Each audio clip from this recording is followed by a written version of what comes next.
Welcome to the, what is it, May already? Oh my goodness, the May 2024 Hawk meeting. So Habitat and Wildlife Keepers, we're the first chapter of the North Carolina Wildlife Federation in Matthews, North Carolina. So folks that are watching us on YouTube, welcome. I'll talk about that a little bit more a little later on. We're getting close to our 20th anniversary of being a chapter, so look forward to you guys joining us in the next year to really enjoy being on our 20th anniversary. Looking for some more volunteers, some more folks to help us plan presentations, and if you have any suggestions for speakers, if you saw somebody or you know somebody that would be a fantastic speaker for us, please let us know.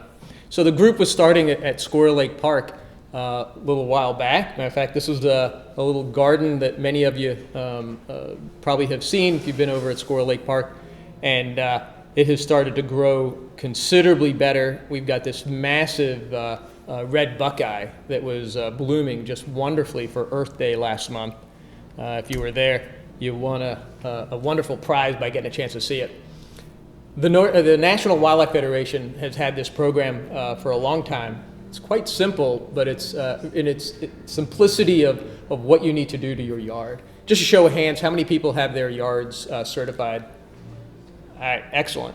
And many of you, I know a certain beekeeper who's sitting over here, could certainly qualify to have their yard certified. Not only is it a fantastic thing to do, but the best part of it is that it really teaches your neighbors that they can do those things as well. So really a simple thing of food, water, shelter, a place to raise young for wildlife. And the last little bit is going easy on the pesticides and herbicides and chemicals and whatnot, right? Like we said, the bees will appreciate it, the butterflies appreciate it. We're going to be talking about dragonflies tonight. They'll appreciate it as well. But getting a sign and putting it in your front yard or somewhere where your neighbors can see, it's a fantastic opportunity for them to say, what is that? How'd you do it?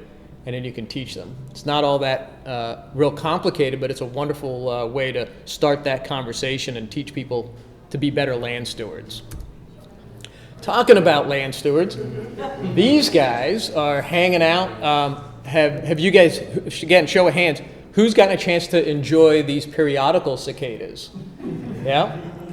All right, so if you go between South Charlotte Middle School, which is off of Strawberry Lane, off of 51 here, in Matthews, Charlotte, I guess it's Charlotte at that point, all the way to Ballantyne, that south area, all the way down to Indian Land, where Sun City is, and I assume in Waxhaw, right? Heavens, I got him. So it's very interesting. These guys only show up every 13 or 17 years, and here we are on a year that they actually both are showing up. So these guys, without Twitter, Facebook, cell phones, anything, they bury themselves in the ground, and every 13 or 17 years, they all show up again at the same time.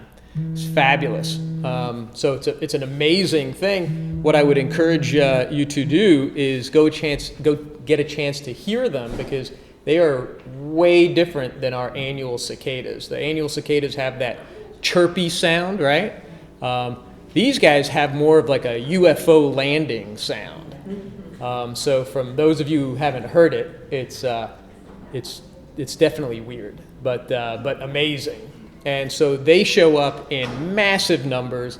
They overwhelm their predators, and they're able to go ahead and reproduce by way of simply avoiding everybody that is going to eat them. So we were at a job just last week, and we watched box turtles eating them, birds are eating them, snakes are eating them. Everybody's getting a chance to feast on these periodical cicadas. So if you hadn't gotten a chance to enjoy them, in fact, if you've got an outdoor cat or an outdoor dog, they're eating them as well. I understand that they're perfectly healthy for us to eat them, so feel free to have yourself a little protein snack. They're a little smaller, so you're probably going to have to eat a few more than the regular cicadas to get your full belly, but very cool. The big thing about them is that they have red eyes versus black eyes compared to our normal annual cicadas, and they're considerably smaller. They're about half the size.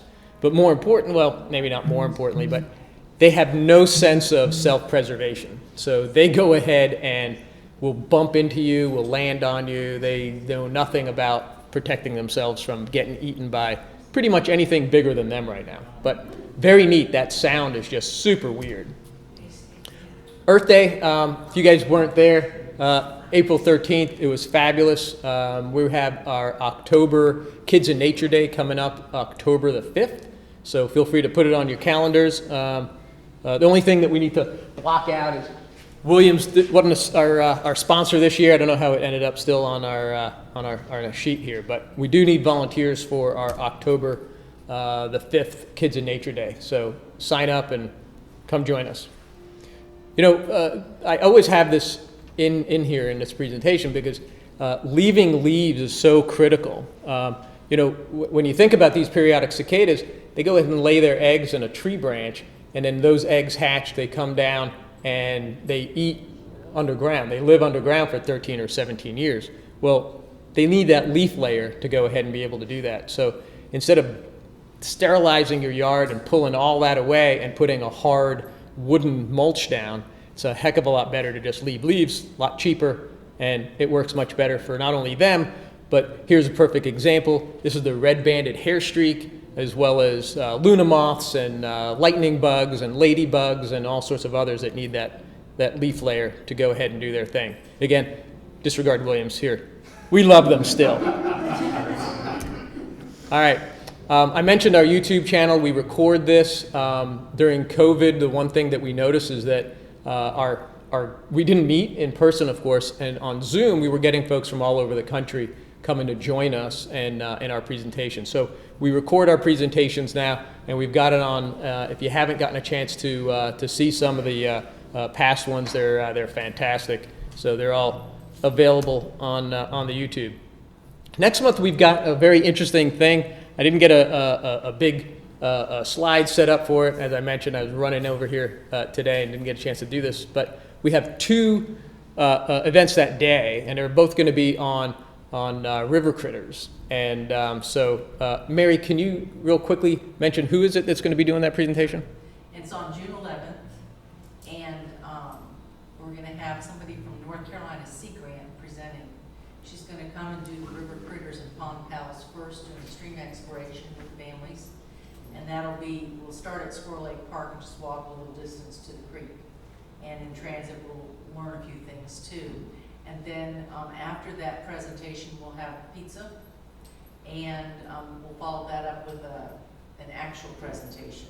So one sort of more hands-on, and then the other one will be a little hands-on, the actual presentation too, but more of this style. All at Squirrel Lake Park though, so it'll be a fun day at the lake.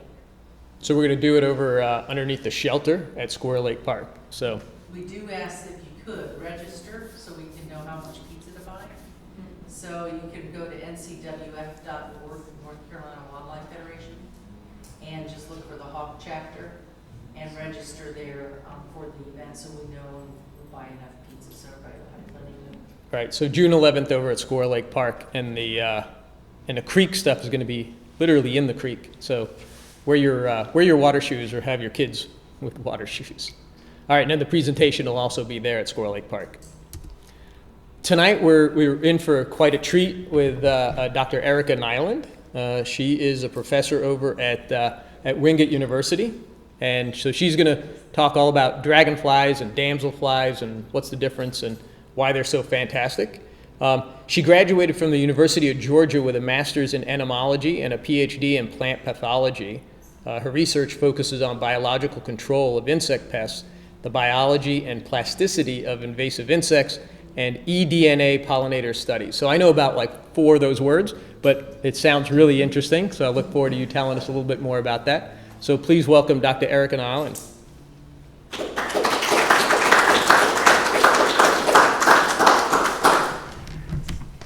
Do a quick computer swap. Yeah.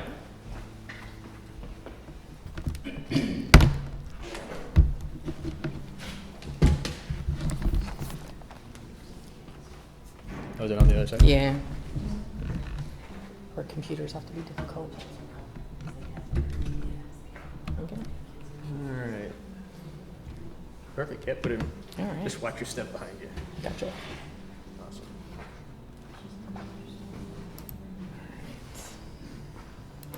Just want to make sure this works before we get started. Password 1 more time.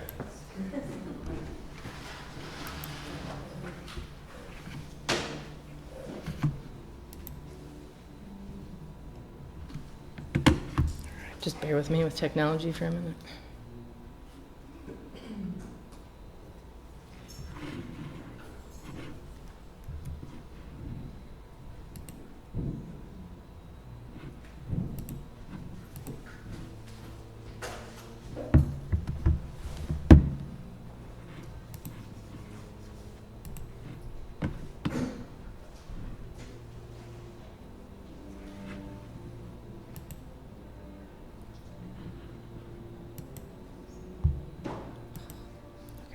Oh, there we go. Okay, brilliant. All right.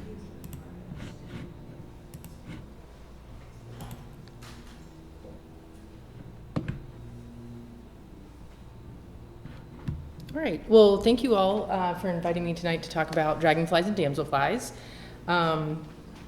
As Dan mentioned, I do have a master's in entomology, and I kind of went a weird route to get a plant pathology degree. But I love fungi, I love insects, love plants, so it made sense. And so my area of expertise is actually in agricultural pest management. So I use different types of microorganisms to control insect pests, and that's really my background in a lot of my research what I'm doing now. But I do teach an entomology class. I teach 2 actually at Wingate. One is a non-majors online course. Just to have an appreciation of insects. We do talk about entomophagy, the eating of insects. If you're ever in Athens, Georgia, there's a couple of chefs down there that add some insects to their dishes.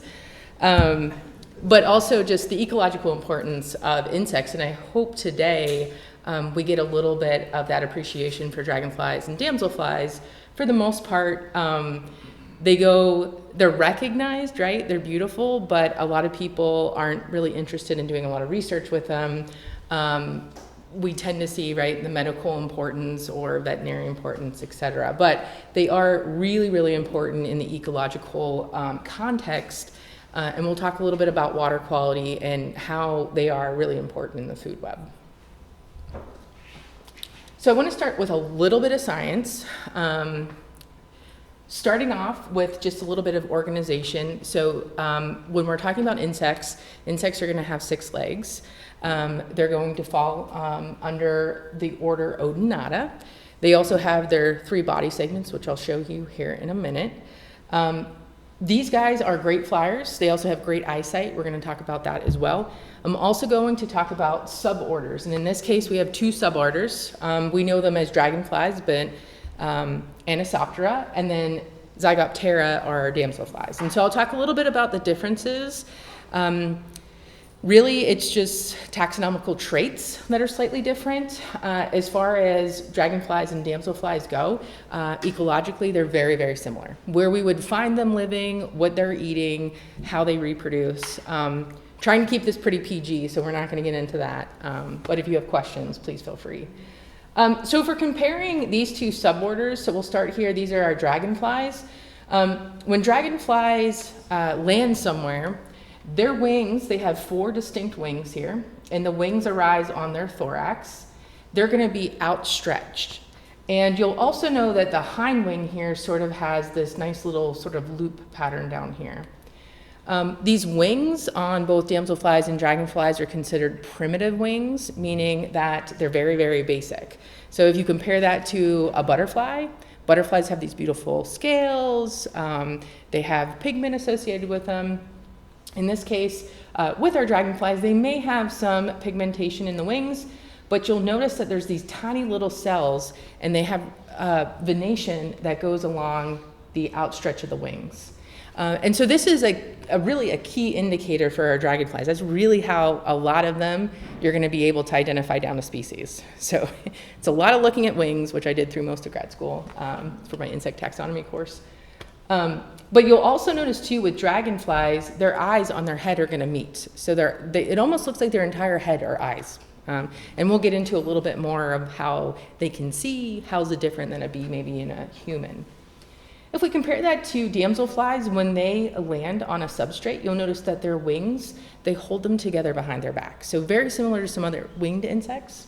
It's hard to see in this picture, but I have some actual samples up here in my Cornell drawer. I also have some more pictures for you all, but they also have 4 wings as well.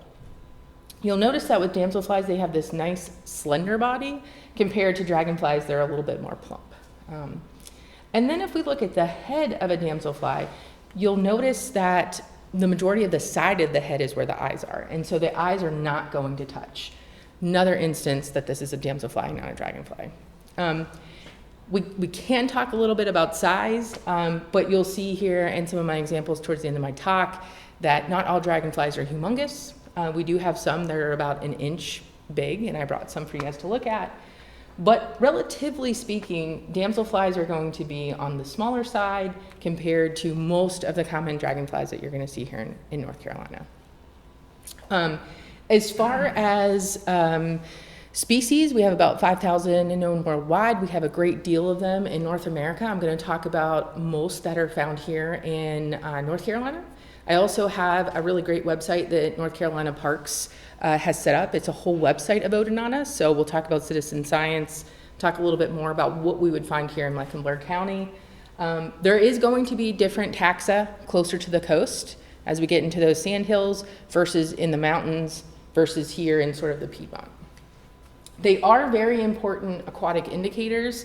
I just had a group of interns sample some creeks, some local creeks, looking at these, what we call macroinvertebrates, and we'll talk a little bit more about how that can have implications in overall ecosystem health. And then lastly, we'll talk a little bit more about how important they are in the food web. Oops. All right, so insect anatomy. This is my joke, it's not real. So insect anatomy, if we just look, what is an insect? So an insect has 3 body sections. We have the head, which mainly has chemosensory components to it, or what my friend here put, friend finders on their eyes. Then we have the thorax. The thorax's main function is for locomotion. So we see legs arise from there, so all 6 legs will be there. It's kind of hard to see in this particular picture. And then we will also have wings as well. And then the last body segment is going to be that abdomen. Mainly the abdomen internally is going to help with digestion and reproduction. Okay. When we are considering sort of this chemosensory component, it's really hard to see, but closer towards the eyes there are going to be really tiny antennae, almost like a strand of hair, and very, very short. You may be able to see it on some of these samples that I brought today. But these antennae play a huge role in them being able to essentially determine what type of chemicals, and I'm using the word chemicals, really pheromones. So they're able to kind of use it for taste, smell, where we have different senses in that regard.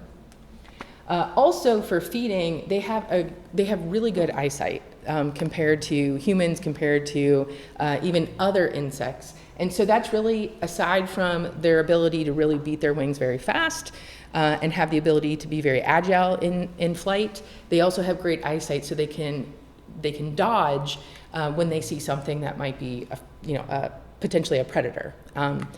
It's fun for me as a professor to watch my entomology students run out to the campus lake trying to catch dragonflies and damselflies because they see them coming, and all you see is a student with a net just running. Yep, go ahead. The spiracles on their abdomen?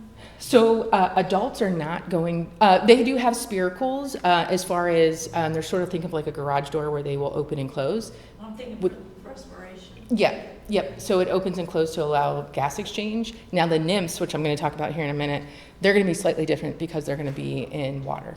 Mm-hmm. All right, so like I mentioned, dragonfly eyesight, they have compound eyes. These compound eyes are very important because they have thousands of lenses within their compound eye. So if you've ever looked at a dragonfly up close, you can kind of see it's a little iridescent and glimmers, and that's because you have all of these lenses in there. Dragonfly studies have claimed that they're able to see ultraviolet light, beyond visible light, also polarized light, and it's likely that that's why it helps them be attracted to water. One research said that they're able to see multicolors because they have between 11 and 30 opsins, which is proteins that allow us to see pigmented colors. To give you just a comparison, humans only have 3. So it does allow them to really be able to see.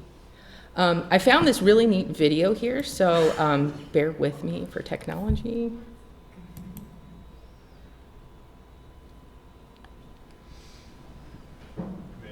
Maybe. I don't know, my computer doesn't like the projector. Let's see, maybe if we go out of presentation mode, it will do it. I apologize. I apologize to my teacher for the VCR and TV. Making fun of them. All right, let's see.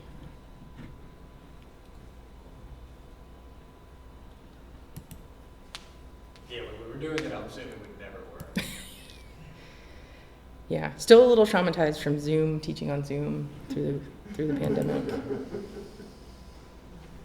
It's a little, Did you just go with yeah. the web browser over to YouTube? Yeah, I'm gonna try.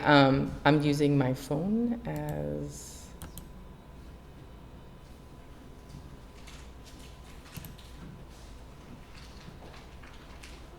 a hotspot, and that it may not like it. There we go. So there's no sound with it. But what it's going to show you is the difference between a bee and a dragonfly. So their dragonflies have about 30,000 lenses per eye. And again, to be predators, carnivores in this world, it helps them be able to see it.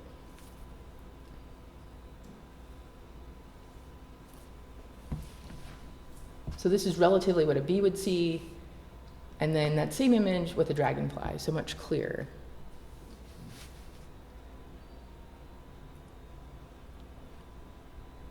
And then again, a lot of the dragonflies and damselflies I'm going to talk about are going to look for wood, a wooded area. So again, they have sort of that crisp, clear vision. And again, you know, the bee, it's a little bit blurry, but then again with the dragonfly, it's very crisp and clear. And so this is really a way in which they can avoid predation, but they can also find different ecosystems if they need to, whether it's wooded areas where a lot of the females go versus water. Now, of course, we won't be able to see a video on ultralight and polarized light, but they're also able to see those as well. And so this is a picture. It was hard to see, but you have a bird there, whereas the bee, excuse me, couldn't see it very well. But the dragonfly is able to. And this is another example of potential predator.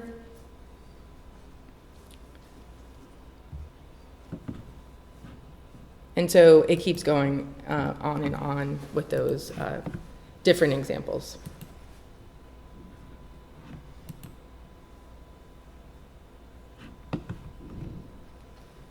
All right, so I want to talk a little bit about the life cycle of damselflies and dragonflies. I'm going to show you both the nymph stage for dragonflies and damselflies, and also, in this case, we'll start off with our damselflies. You'll see some similarities here. So they do mate. You have males and females that will mate. Typically, they can do this either in the air, or they can land on a substrate and mate. The females will oviposit, or just simply lay eggs. They'll typically do that within a strand of debris, so plants, they're going to look for, say, wood that's somewhat submerged in the water, and the eggs are essentially not placed all the way down in sort of the, in the mud in the bottom of the water, but somewhere elevated a little bit on plants or wood. Then those eggs are going to hatch and develop into what we call, there's many different things that we can say as entomologists that are somewhat colloquial, larval stage, nymphal stage. In this case, they're also called naiads. Specifically, they're called naiads because they're in water. So they have this really sort of like alien-like development. You can see the wing buds there. So anytime we see wing buds on nymphs or immature stages, that means that they're about ready to make their way out of the water. And once they make their way out of the water, they'll find a reed or some sort of plant material, and then they will emerge as an adult. And you can kind of see how those wings have fully developed in that time frame. This here this type of nymph is probably one that might be 1 or 2 stages that just hatched out of the egg. So there's various stages of those nymph stages. These guys are going to be in the water. They are able to eat. They are predators in the water, so they're going to eat a lot of other invertebrates. One thing that they will eat is mosquito larvae. So it's a benefit for us, right? So then once their wings develop, once they molt into an adult, then they're going to essentially stay in this phase. They're going to go and look for a mate. So relatively, what we're looking at here is in some of these immature stages in the water, they can survive years in that stage. Then as an adult, you usually will see them last anywhere from a month to up to 3 months, maybe a little bit more. So each species is slightly different depending upon where they're located, what is the environment like, and which species we're talking about. So looking at the dragonflies, they look a little bit different. And before I go to that, I do want to talk a little bit about these feather-like projections. So these are a type of gill that they use in order to be able to breathe. So they're able to pull the oxygen from the water, they're able to convert it, and that is their respiration. So they do need, we'll talk about it here in a minute, some of these species can withstand some pollution, but others may or may not be able to withstand a lot of pollution in the water. So if we look at our dragonflies, so these are eggs. Again, the dragonflies are going to lay their eggs into water, again in some vegetative structure that's slightly submersed. Then you will have them hatch out into these nymph stages, or again, naiads. We call them naiads because they're developing in water. These number 2 and 3 are considered instars. So in entomology, we use the term instars to talk about how they are molting and developing. So remember that insects wear essentially their skeleton on the outside of their body. So they have to shed that skeleton, like Dan mentioned with the cicadas. We have all those exoskeletons all around so that they can grow in size. And so this is what we consider a third instar. Likely, if there was a better picture, we would see the wing buds. Again, when we see wing buds on them, that's really indicative that they're going to end up molting into an adult. Okay? And so we end up with an adult. This instar will crawl out of the water, make its way onto a vegetative structure, and then we will have an adult emerge. Again, just like I mentioned with the damselflies, it could be as little as a year this whole life cycle occurs, or it could be up to 3 years or more, depending upon the species of dragonflies. So talking a little bit more about the importance of dragonflies and damselflies, it really comes into play with the food web and water quality. They are beautiful insects. I love looking at them. They're used a lot in literature, in poems, in art. So they're very much appreciated in culture. But if we're looking at it simply from a scientific angle, a lot of our damselfly larvae, especially in dragonfly larvae that are in the water, can act as ecological sinks. And this kind of shows you here, this is from the USGS. But if we're looking at any type of pollution that could end up in our water systems, that could be insecticides. This is why it's recommended that you do not spray insecticides close to water sources. It could be something as simple as microplastics. And so essentially what happens is you have these what we call benthic microorganisms, I'm teaching microbiology this semester, benthic macroinvertebrates. And so they stay within sort of this dirt substrate. And so for a lot of these larval insects, they're going to be eaten by fish. When we say here larval predatory insects, those are going to be our dragonflies and damselfly nymphs. So they're going to eat a lot of these smaller invertebrates. Could be craneflies, it could be all kinds of larvae that is within this benthic layer. And then from there, it's just going to increase in the food web. So as soon as the fish eats it or it emerges, it can be eaten, for example, by a bird, or in some cases, larger spiders can eat that dragonfly if it catches it in its web. And so this can impact the food web at large, not only with our avians, but also if humans are eating those fishes as well or other wildlife. So when we're looking at the two different life cycles or life stages of these guys, whether it's damselflies or dragonflies, the nymphs are primarily going to feed on that invertebrate larva. So those smaller midges, things like that. Black fly larvae. So it's really able to mitigate some of those pests that we have. Adult dragonflies and damselflies, the adults will, at least the dragonflies, they can feed on other dragonflies. Small insects, they're able to catch it in flight. Damselflies is going to be a smaller, so it's going to be fruit flies, things like that, just because of their size. So not only in this picture do we see that the fish are eating some of these larval nymphs, birds are eating some of the adults, but we also need to think about turtles, for instance, ducks. So they're still a bigger part of that food web than we tend to realize. All right, so I want to spend a little bit of time on these naiads, just so that we can get a basic idea a little bit more about their overall anatomy. So when we're looking at a naiad for a dragonfly larva, you can see that it has a really large, robust sort of body. It's hard to see in this picture, but it has extendable jaws. So it can throw out this long, it's almost, if you think of a frog grabbing a fly, it's the same idea. And again, the majority of these nymphs are going to stay underwater. They're going to feed on these invertebrates. And it's beneficial to us because they can feed on a lot of mosquito or black fly larvae, which is an issue for public health. And so this kind of gives you, sorry about my videos. I was really excited to put them in.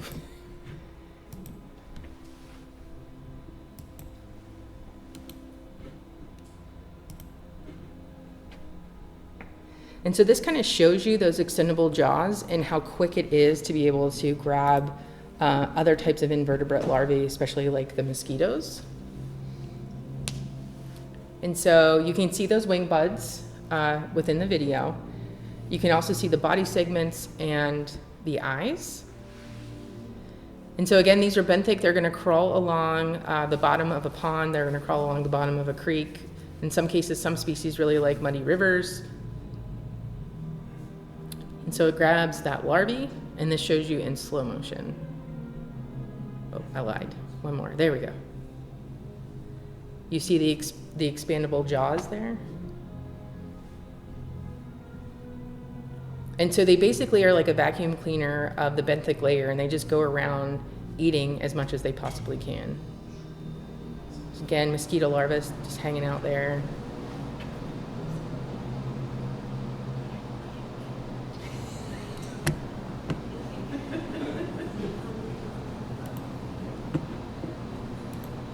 So they're really cool creatures, and they definitely help with water quality. So with water quality, we use benthic macroinvertebrates as a calculator to figure out how healthy a body of water may be. For the most part, it's focused usually on creeks and streams. This is showing you sort of the ecosystem for this Carolina blue darner here. And you can see that it likes to sort of live in amongst these reeds. You have the immatures that will stay in that water. So they don't travel extremely far, at least the males, they'll stay close. The females, sometimes depending upon the species, will make their way to wooded areas to hunt and predate. But when we're looking at these areas, what these benthic macroinvertebrates tell us is when we collect them pretty consistently, we can use a calculation to determine the overall health of the body of water. And so what that tells us is there's some that can withstand a lot of pollution, that's like your midges and your black fly larvae, and then there's some that are very sensitive to pollution. A lot of those mayflies, for instance. But to have a good water quality, we want to have a mixture and have diversity of all of those species. So it's not like we want to take all of them away, right? If we rid the world of mosquitoes, great, right? We never get bit. But the problem with that is male mosquitoes are great pollinators, right? And sometimes honeybees get all of the publicity. And so really what we're collecting here is these odonata nymphs. And as far as dragonfly nymphs and damselfly nymphs, they're pretty tolerant, they're moderately tolerant to pollution. So we wouldn't find them in a crisp, clean, clear, non-polluted stream. We could find them there. We could find them in a slightly polluted stream, but we would not find them in something that's so polluted that you may not have life there, and again, that diversity. So as far as monitoring or trying to talk to people about dragonflies and damselflies and the benefits of having them, we really need to be good citizen scientists. And so there's a lot of great apps that if you're interested in. One that we piloted with some students is called Pocket Macros. So if you ever want to get a kick net out or a dip net and you just want to go to your local stream or use it as an event, and just want to see what is the diversity in your water sources, this is an excellent app to use. It's so easy. My students that have never taken entomology are able to use it, identify the larvae, sometimes really difficult to do. That would be one, and they have really, really neat pictures. And this is out of a university, and I can't remember right now which one it is. Another really great website is North Carolina Park System has developed Dragonflies and Damselflies of North Carolina, so you can look on any single county. And so this is kind of what it looks like. I put a little QR code up here. If you guys want to give it a go. I wasn't sure that I would have internet, and so far it's been a little trying. So what you can do is if you wanted to click on Mecklenburg County, it will pull up a list of odonates that are common here. And then this map is just kind of showing you the number by species. I will stay looking through this as I was preparing for the talk. In a lot of cases, there hasn't been reports for some of these in over 20 years for some of the counties. So it could use a little bit of help from some citizen scientists.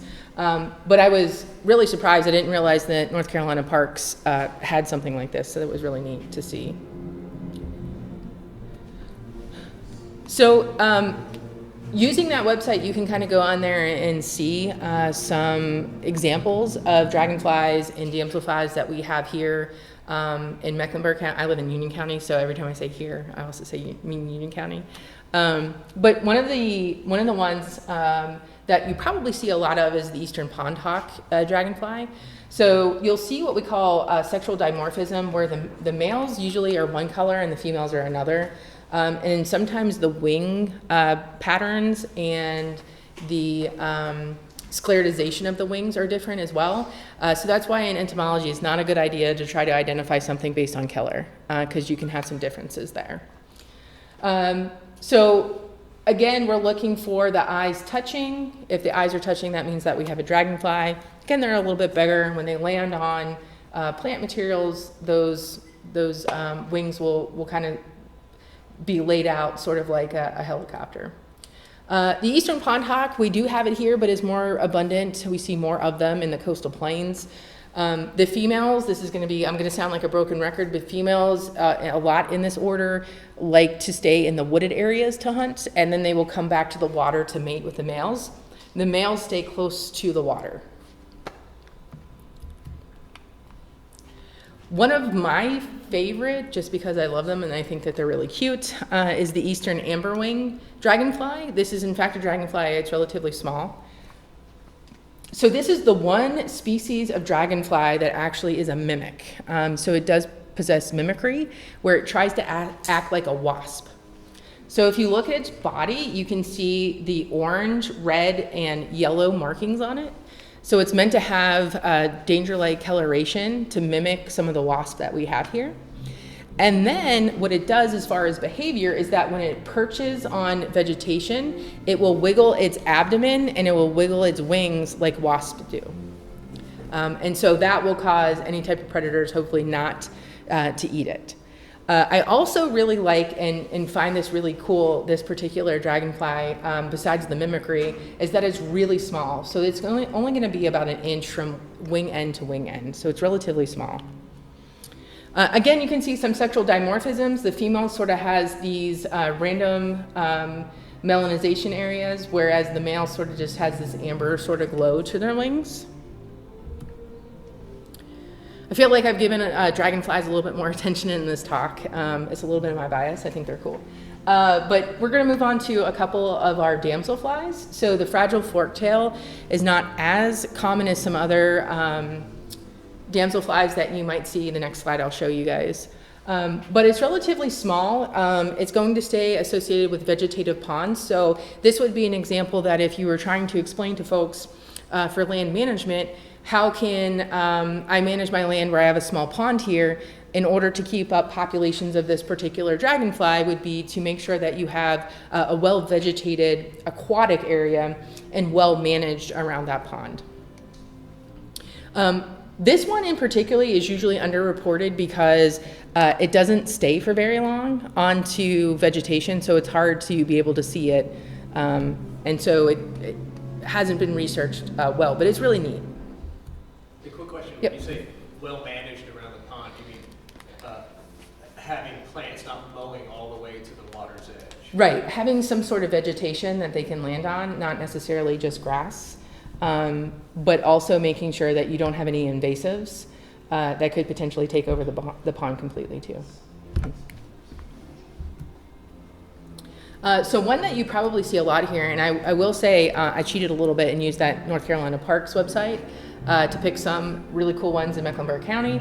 This is the blue-fronted dancer. I think it's beautiful. It has sort of the blue head and thorax, and then it's going to have pretty much a black abdomen until you get to those last segments. It's going to be nice and blue. This is our most common damselfly in North America. Again, males are going to stay close to the water. Females tend to go to the wooded areas to hunt. And then soon as they're ready to come to mate, the females will come back to that water, again, likely using the polarized light from the water. This particular damselfly prefers water that is a little bit more muddy, so a little bit more, allows for overturning and that sort of that strata. The last one is beautiful, and you can find it just about anywhere in Mecklenburg or Union County. This is the ebony jewel wing damselfly. It's a little bit different than the damselflies I've been showing. It sort of has this really lobe-like wing. Males are going to have that dark coloration. Older males will have a darker coloration, while the younger have sort of lighter wings than this. They do have this iridescent blue shape, so it looks very pretty as well. Females, again, sexual dimorphism. Couldn't find a picture of a female because it's probably underreported, but females are going to be more of a dull color, which we tend to see in nature. And so with that, so I don't bore you, I have a little activity based on what we just went over. I'll also be happy to answer questions here in a minute, but if you have time and want to hang around, I figured we can take about 10 or so minutes. I brought some dragonflies and damselflies, and I want to quiz you on what are some of the ones I brought. Some of them we went over, some of them we didn't. So it's a pop quiz. But before we do that, does anybody have any questions? I got one. What is the functional purpose of having 4 wings instead of just 2? So the majority of insects are going to have 4 wings. Some of them have lost wings just through evolution, whether there was environmental pressures placed on their habitat. The one order that has reduced hind wings are going to be flies.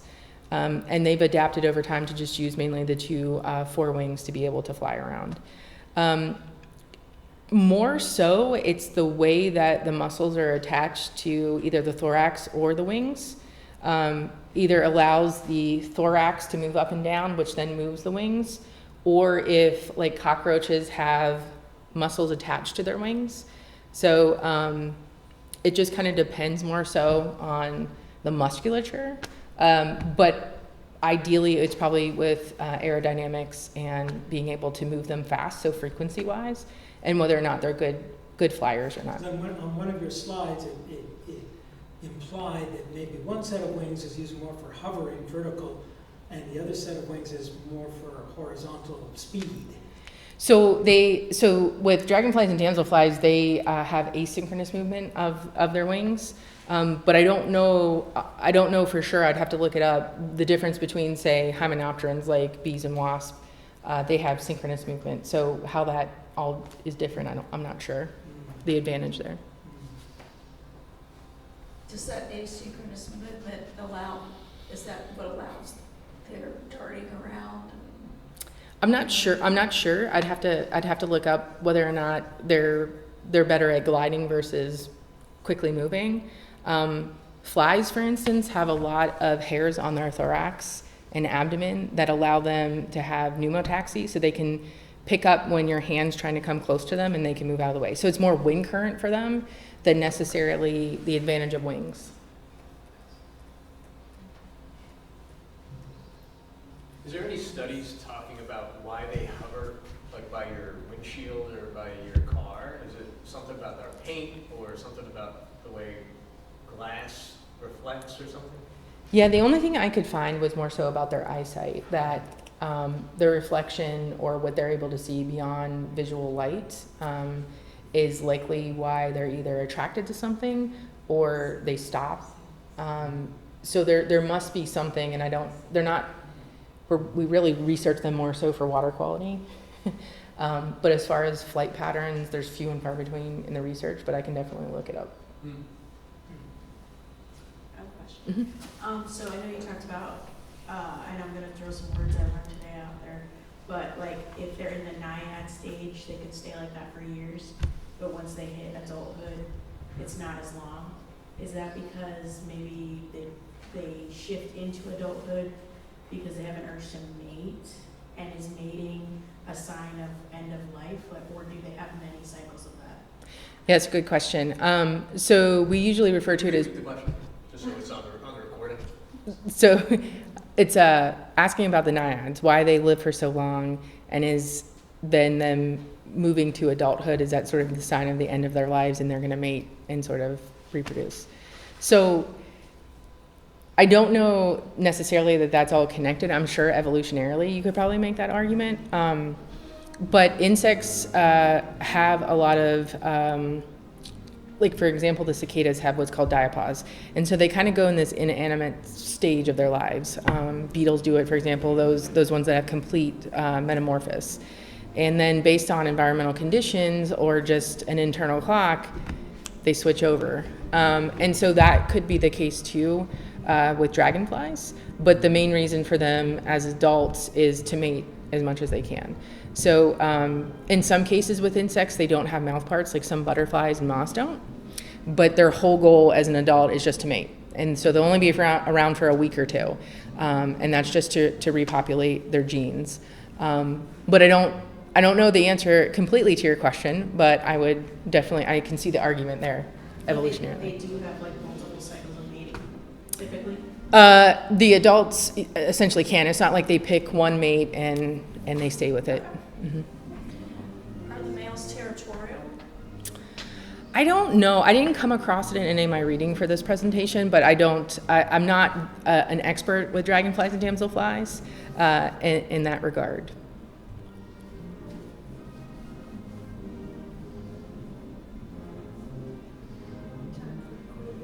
Time for a quiz? All right.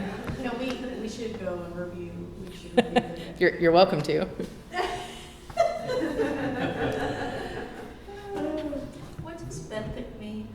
It means that they live in sort of that, the dirt or the bottom of water. Oh, okay. Yep. So when you're sampling for them, you're getting a net and just pulling it across the bottom of a stream or a creek. We use a kick net because it's a lot easier for students, at least at the college level, to do it. What kind of net? A kick net. So one person, it's a very large net, and there's two poles, and you put it all the way down to the bottom of the creek, and you tilt it about 45 degrees, hold it down with some rocks, and then somebody else goes up about 3 meters or so and just kicks the heck out of the bottom of the creek. And what you're trying to do is kick up all of those insects that live there, and then they end up in your net, and then you can identify them. Have any of you guys been to Kerrigan Farms to go swimming? There's an old quarry up in, it's north of here, maybe about 45 minutes or so. They're Lazy 5 rancher, Lazy 5, Lazy 6 ranch, something like that. And they have a lot of dragonflies and no mosquitoes at all. So you can go swimming, you don't have to deal with any, DEET or spray to keep the mosquitoes away. You can go swimming in a big area, and it's fabulous because of dragonflies are just buzzing all over the place. They're landing on your toe if you're floating while you're swimming, and they're taking care of all the mosquitoes. It's absolutely fantastic compared to, you know, my neighborhood. It's got plenty of mosquitoes, and unfortunately, no dragonflies. So, you know, there's one other thing I wanted to ask you about that. As far as controlling mosquitoes with larvicide, it's fantastic. Works very well. Taking care of the mosquito larvae before they emerge from the water and become biters. Does that larvicide cause problems for dragonfly larvae? It probably depends on what it is, like what is the chemical ingredient. BT? Yeah. If it's it's a great idea, right, to use to microbes. You know, they're natural. The problem is there's no specificity. So whatever is in there, and insects also have just a basic layer of immunity, innate immunity, so they don't have memory of it. So they don't do a very good job warding off those microbes. So if you're using those BT tabs, it could have a harmful effect depending upon the formulation of it. So if it's the tabs where they have to ingest and digest the toxin, that could be an issue. If it's just the tabs where it releases the bacteria and the bacteria just infects based on them eating it, it can also cause an issue. So there's good and bad sides to using biopesticides. But there's a couple different ways you can manage it, right? You can try to preserve your water quality so that you can have those mayflies, caddisflies, dragonflies, damselfly larvae that are eating the mosquitoes and blackfly larvae, so that keeps it at bay. Or you can use sort of the micro pesticides or biopesticides, but it's not going to pick and choose between beneficial and pest. Okay, because I know that it's fine for, you know, other creatures like frogs and tadpoles and whatnot that are in that same water, but not for a little dragonfly or damselfly. Okay. Yeah. I was just wondering, wouldn't mosquitoes lay eggs in stagnant water, and maybe dragonflies would they lay in stagnant water, or more of a stream condition? So it depends. It's a good question. It depends on the species. It also depends on the species of mosquitoes and dragonflies or damselflies. Some of these species are going to prefer more muddy waters that are not running. Occasionally, I mean, I say occasionally, but you will find some species of dragonfly nymphs in riffles. Riffles are sort of the water going over the rocks that's highly oxygenated. But I've collected dragonfly larvae in ponds where there was no movement in the water. I've collected them in riffles. So it just really is species dependent. So if you use a mosquito bucket, maybe, would they lay eggs in that? The mosquitoes No, or the dragonflies? Again, it would probably be species specific. Are there any sources of supply of dragonfly nymphs or whatever? You know, if you had a pond or an area that Yeah. didn't have any dragonflies like he has, can you buy these things and seed them? I haven't ever seen any for sale, but that doesn't mean that it's not possible with the internet. It seems like you can almost buy anything. Okay, Daniel, there's your next opportunity. Great idea. It's an entrepreneurial opportunity. Well, wonderful. Thanks so much. Yeah, you're welcome.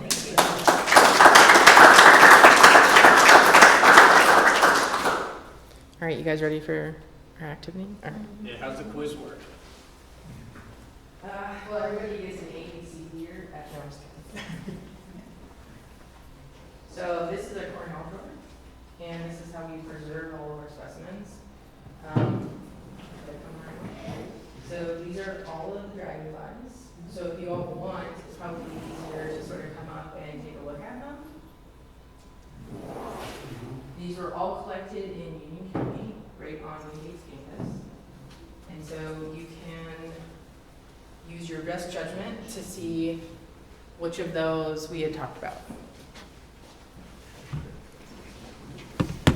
And while you're getting up, a little thing about cicadas. I serve at JARS, which is a mission base, and staff are from all over the world. And she picked up one by the wings. She didn't tell me how they killed them, but they pull off the wings, They pull off the legs and they fry them in butter, and she said they're crunchy and so good. In Papua New Guinea, I would only pick up them if you want to try that, in the woods, not in a lawn or. They're a good source of protein. Yeah. For some reason in North America, we don't eat a lot of insects. One of other countries, what insects different are- cultures do with, I know one missionary said they'd be live. with dragonfly or insects. Yeah, so it's a non-majors class. I'm moving it from a 4 credit hour lab to, or a 4 credit hour class to a 3. And I'm going to do it online asynchronously, and there's no prereqs for it. So like if anybody wanted to take it, they could. But it talks about how insects in society have coexisted and how certain cultures use insects, ecologically how they're important. So it sort of runs the gamut for more of an appreciation of insects. I listened to How I Built This on NPR. Yeah. Listen to that. Yeah. They had this young couple of guys who were in college trying to figure out their way. And one of the things they wanted to do was to build, they looked around, they saw that different cultures made flour out of grasshoppers, locusts, whatever, and found a breeder in Mississippi or somewhere else who could make pickies, grow them like crickets or whatever it was. I don't know if you heard this one. It's a really interesting story, but it's only a small part of their story. The other part was that they were like, yeah, we sold that business off. It was a lot of challenge, and obviously no one else was doing it. And then they started a cereal